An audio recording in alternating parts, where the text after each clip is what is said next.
پاکستان څخه په زوره د افغان کډوالو ویستل طالب مشرانو بیړنۍ غونډه وکړه. جزئیات هم دلته وګورئ او چینل سبسکرایب کړئ.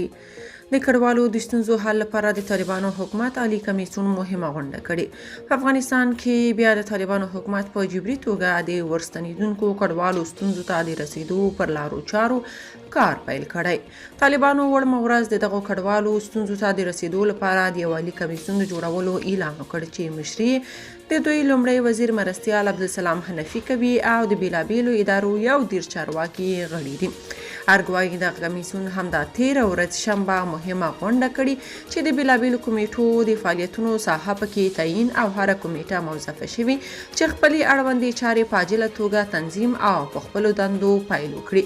په دې تړاو خپره شوې خبرپاڼه کې راغلي چې راستنیدونکو کډوالو سره د اسلامي امارت طالبانو حکومت د امکاناتو په محدوده کې د مرستو برابرولو او یو لړ نورو موضوعاتو په اړه لازم تصمیمونه ونیول شول. بل خوا له پاکستان څخه د افغان کډوالو د ویستو ناورین تورخم او سپین بولدکې بې ساري ګڼه ګونه ده.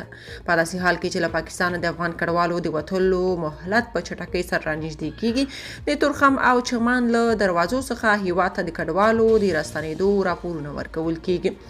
باختر خبري اژانس پرون د کډوالو راستنېدونکو چارو د وزارت په حواله راپور ورکړ چې تېره یوه اونۍ کې شاوخوا 8,000 افغان کډوال د سپین بولدک له لارې هیواد ته راستانه شوي دي.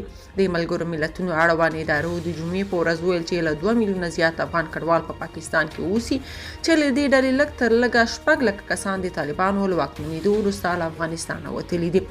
د اسوسییټډ پریس خبري اژانس د راپور له مخې د مهاجرت نړیوال سازمان IOM او د کډوالو لپاره د ملګرو ملتونو کمیشنري UNHCR ویلي چې د روانې اکتوبر میاشتې له 3 تر 15 نیټې لسګونه زره افغان کډوال له پاکستانه وتلي. که تاسو په دې اړه څه نظر لرئ په کومنټ کې شریک او چینل سبسکرایب کړئ.